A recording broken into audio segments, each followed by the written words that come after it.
அஸ்ஸலாமு அலைக்கும் வரஹ்மத்துல்லாஹி வபரகாத்து.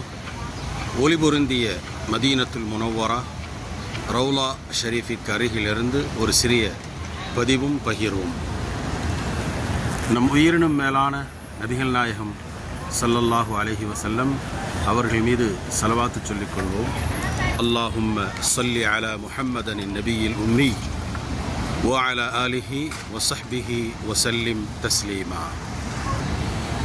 நம்மவர்கள் ஒருவருக்கொருவர் சந்திக்கும் பொழுது தொடர்பை ஏற்படுத்தும் சாதனங்களில் மிக முக்கியத்துவம் வாய்ந்தது மொழியாகும். மொழி, லாங்குவேஜ் அப்படின்னு சொல்லுவாங்க.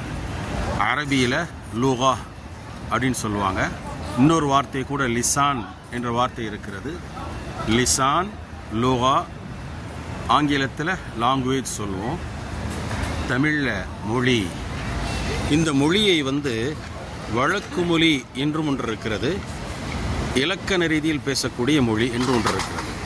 எந்த இடத்துக்கு போகிறோமோ, எந்த நாட்டுக்கு போகிறோமோ, அந்த நாட்டுடைய மொழியை தெரிந்து கொள்வது அந்த நாட்டு மக்களுடன் தொடர்பு ஏற்படுத்திக் கொள்வதற்கு மிகவும் ஒத்தாசையாக, ஒத்துழைப்பாக இருக்கிறது.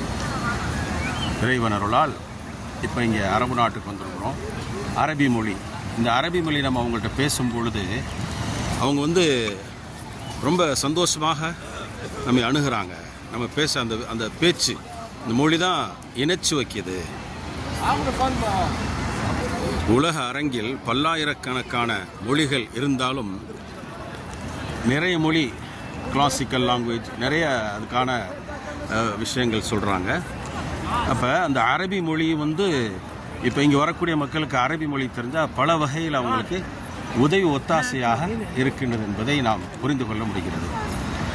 இதெல்லாம் ஏன் நான் சொல்கிறேன் அப்படின்னு சொன்னால், அல்லாஹ் சுப்ஹானஹு வ தஆலா தனது திருமறையில் இந்த மொழி சம்பந்தமாக சொல்லும் பொழுது நபிமார்களை அந்தந்த சமுதாய மக்களுக்கு அனுப்புகின்றான்.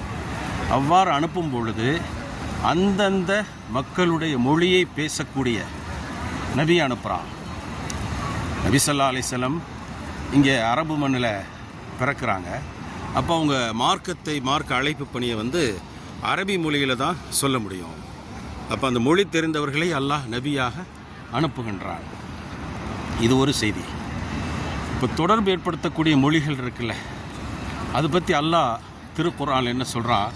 உண்மையிலே இன்றைய நான் காலையில் காரில் ஏறி வரும் பொழுது தொடர்பு ஏற்படுத்தி கொடுத்த ஒரு சின்ன அனுபவத்தை நான் பகிர்ந்துக்கிறேன்.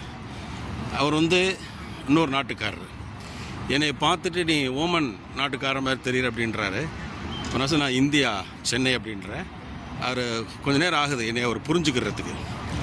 அவர் பேசக்கூடிய உருது நான் பேசுகிறேன், அவர் பேசக்கூடிய அரபியும் பேசுகிறேன், கொஞ்சம் இங்கிலீஷ்லையும் பேசுகிறோம்.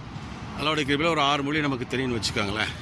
ஸோ அப்படி பேசும்பொழுது இந்த நேரத்தில் இறை வசனம் தான் எனக்கு ஞாபகம் வந்துச்சு.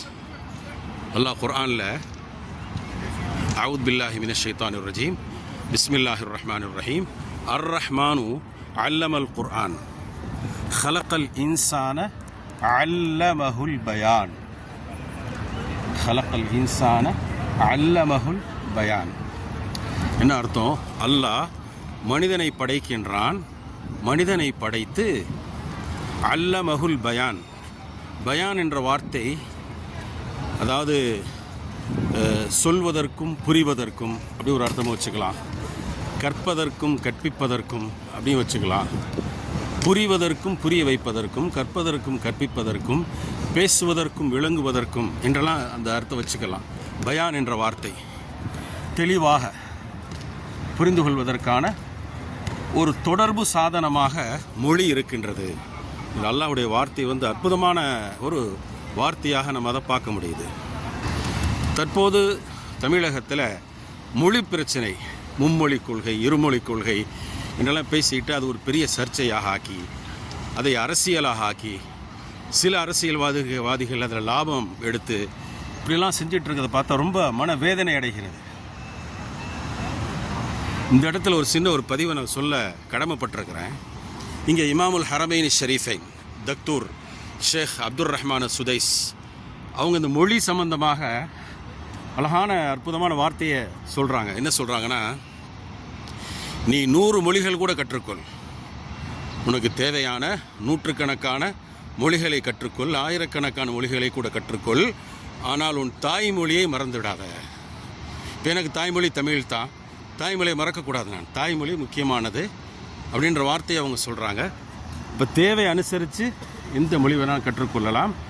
ஆனால் அந்த மொழியை கற்றுக்கொள்ள வேண்டும் என்று திணிப்பு இருக்கக்கூடாது. அது உண்மையாக கண்டிக்கக்கூடியது என்ற விஷயத்தை பதிவு பண்ணுறதுக்காகத்தான் இந்த இடத்திலிருந்து ஒளிபொருந்திய மதீனத்துல் முனவ்வரால இன்று ஷாபான் மாதம் பிறை 24 இங்கிருந்து இதை பதிந்து பகிர்கின்றேன். அஸ்ஸலாமு அலைக்கும் வரஹ்மத்துல்லாஹி வபரகாத்துஹு.